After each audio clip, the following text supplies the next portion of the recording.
Hi, welcome to a video from the gun club. As you can see, it's dawn. Sun's just creeping over the edge of the quarry. Beautiful Norfolk countryside, perfect shooting conditions. Windsock hardly moving. Got a fantastic rifle with me, my FX DRS. Brand new tin of pellets. Didn't really know whether to make this video or not.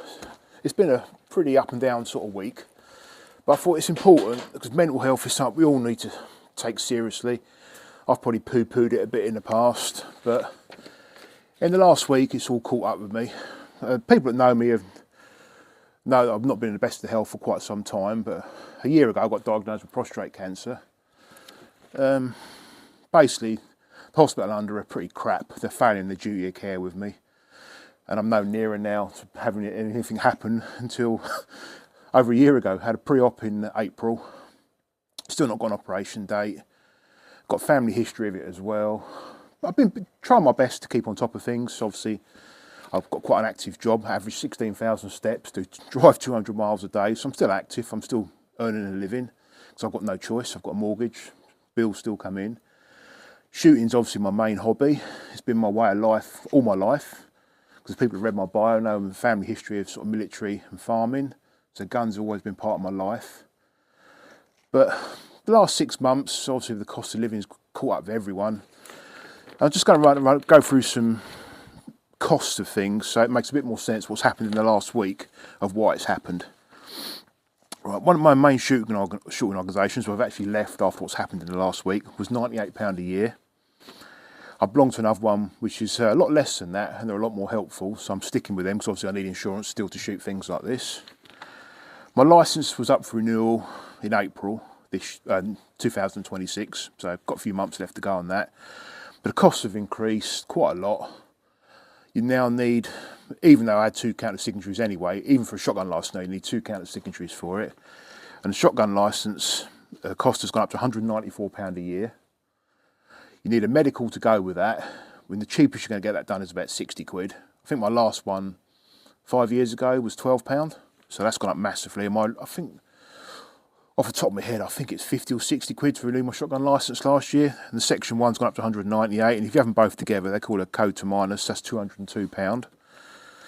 If you want a variation and anything on your licence, want to change, sell a gun, buy a gun, change a calibre, that's £47 every time you do that now, which has gone up quite a lot. Cost of ammunition has gone through the roof. As everyone, even air gun pellets, I remember 5 years ago, that'd be under a tenner. Now, some places are over 20 quid. Most places just under 20 quid. I think these were £18.90 something I paid for these last week. But obviously, people that know me know my Lee Enfield's a very special gun for me.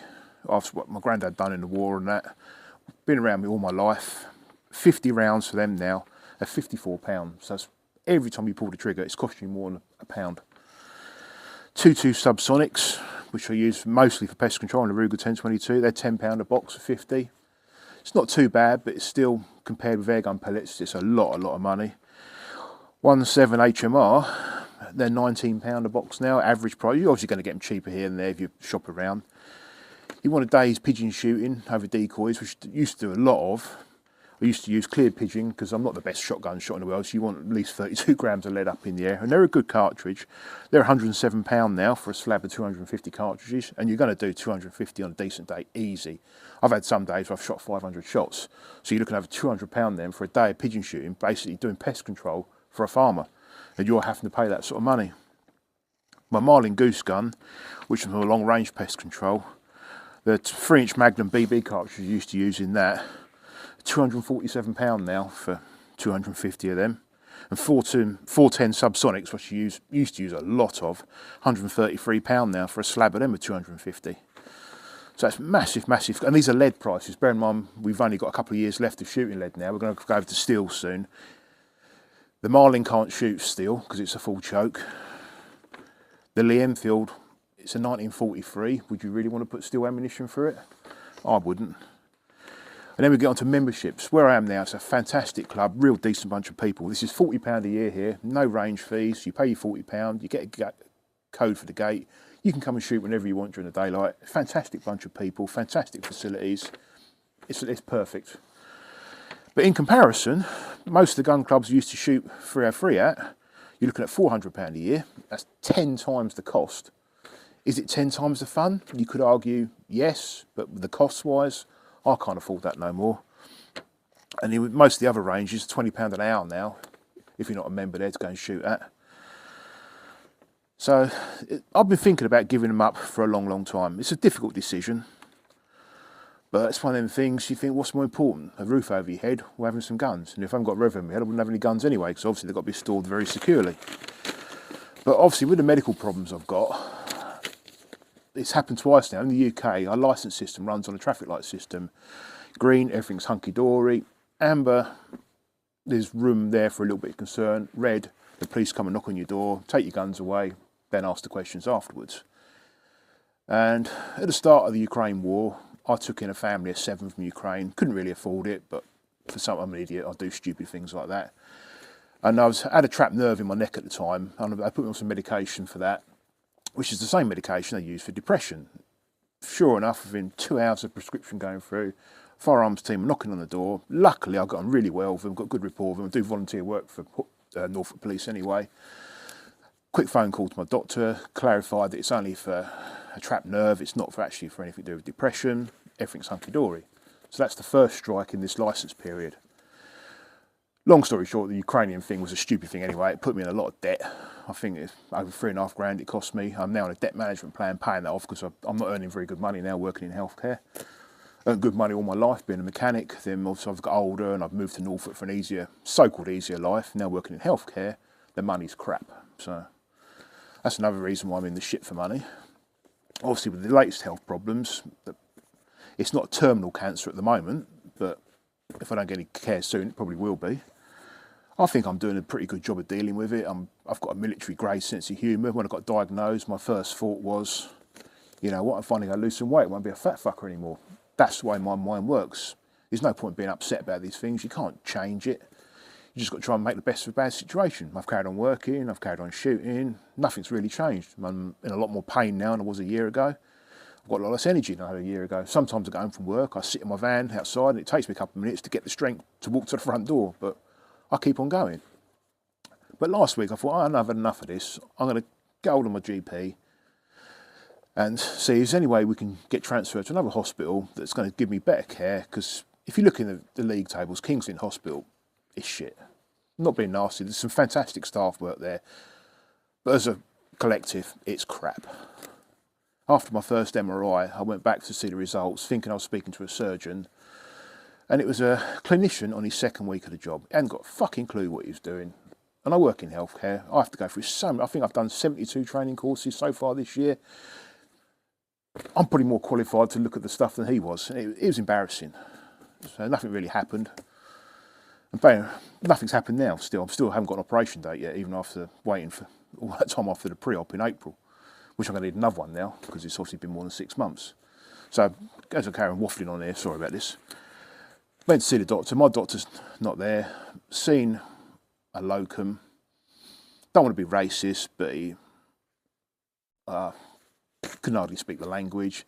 And rather than being more concerned about getting me my cancer treatment, he's more concerned about my mental health. And he kept on and on and on about my mental health. And I've just said, look, of course it's getting me down. Look what I have to deal with on a daily basis. Still work full time, but there's no point in getting down about it. Yes, it does get me down, but there's nothing to do about it.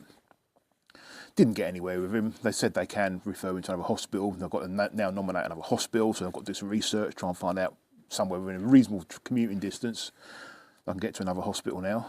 But they did warn me that it could take longer, so I've got to start from afresh now, go for all the MRIs again. I had the camera up my williams, my bladder. Oh, no end of shit. Don't really want to go through that again. So I've got to make a decision whether I go to another hospital, whether I wait for this one to actually finally give me some care. But in the meantime, unknown to me, well, think about what I'm going to say now, but not the most pleasant person I've ever spoke to in the health profession, has contacted the firearms team, said I'm suffering from the early signs of depression. Anyone knows me know I'm not. Everyone gets down. It's life, isn't it? You just got to deal with it.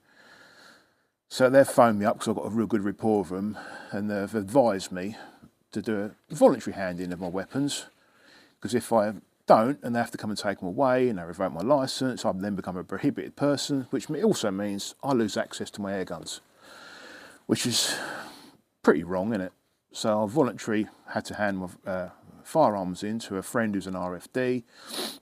We've done a deal because obviously he's struggling. Like, shotguns are worth absolutely nothing at the moment. The only thing that's worth anything was a Lee Enfield, and he's going to take care of that himself, which I'm good. He's an even bigger enthusiast and nerd when it comes to them things than I am. So that's the only positive. Negative, they were worth a reasonable amount of money, but in today's climate, dealing with selling them privately, would have had enough time to do it, would have to deal with all the dickheads. So I've sold over 100 guns in the last 5 years, and bought and sold over 100 guns, so I know what I'm doing with that sort of side of things. But out of that 100 guns, I've had one dickhead try and stitch me up on an RFD transfer, paid by PayPal, made out he'd never received the gun, even though he was on recorded at the gun shop on CCTV, picking the gun up. Took weeks and weeks of arguing with PayPal to get the stock removed from my account, so I won't do that anymore. And another one, I sold a Mossberg 500 with some ammunition, which anyone knows anything about guns, it's quite a formidable weapon. It's a pump-action, military-grade shotgun, and it turns out the licence was stolen. So, nothing I'd done wrong. He looked like the picture on the thing, it all had been doctored. But because there's no national database at the moment, these things happen. So I don't really want to take that risk. They're all them dickheads. It could go on for months. I could have got probably more money. But on the flip side, the police could have kicked the door in, prized open the gun cabinets and taken all the guns away, and then I would have lost everything. So what I've done a deal with my friend who's an RFD, had a couple of air guns off him in exchange for the guns, because he's struggling to sell these things. He hasn't really recovered since the COVID situation, customer-wise. So it's difficult. At least I've got something rather than I could have lost everything. So you've got to look at the positives. Slight negative of it. One of them was a Crossman Trailhawk, which has turned out to be an absolute piece of shit. But I've got to go back and see him next week. So hopefully we can do something different with that, whether we send it back to the manufacturer or what. I don't know. But I'm still here. I'm still shooting air guns. The channel's going to carry on. There's obviously not going to be any firearms content on there anymore. Not that there was a lot of it on there anyway, because you've got to be careful showing that sort of stuff live. I thought it's important just to sort of be honest with people and explain what's gone on, because obviously the rumour mill will get going eventually. I've actually left Facebook. That's a positive step, I think, in mental health. It's a depressing place on there sometimes. It's good for keeping in contact with friends that I used to work with, I haven't seen for a long time, or like one of my best friends, one of my army friends, he lives in Scotland. We don't see each other very often, so it's a good way of keeping in contact. But we've still got phones, and eventually we will still go and see each other. I've been up there and seen him once. He's been come down and seen me once since we've sort of lived a long way away. So life goes on, doesn't it? You just got to think of these things in a positive thing. But I thought it's good to share it, because I never thought I'd ever suffer from any mental health, and I still don't think I really am. I don't think I'm depressed.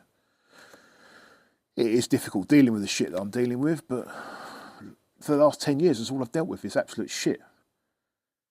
So as anyone's read the bio on my page knows, I spent my first 16 years in international motorsport with a really successful racing team.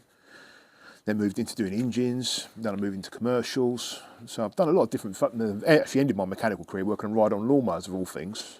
So I've worked on everything from mopeds, motorbikes, racing cars, like 250-mile-an-hour Le Mans racing cars, GT cars, driven some fantastic bits of kit.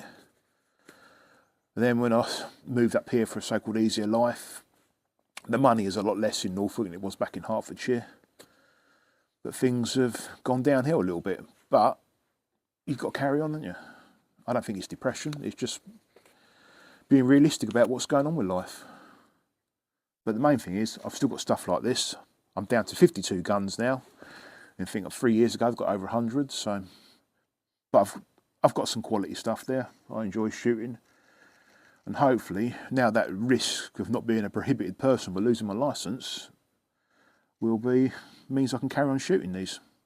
Because that is the only trouble. When you do get yourself to a higher standard with Section 1 and Section 2, then you set yourself up for losing everything if it goes wrong. Technically, I've still got a licence at the moment. It hasn't been revoked or anything. I've just been advised to do what I've done. And when it comes up for renewal in April, if the situation's any different, maybe we'll carry on. Maybe we'll I don't think I'll ever go Section 1 again. It's not worth the aggravation, in my opinion. Would I get myself another Silence 410 for a little bit of occasional pest control? Yes, I probably would. But we'll make that decision in April when my licence comes up for renewal, or if anything changes in the meantime, then we just deal with it, don't we? That's how life is.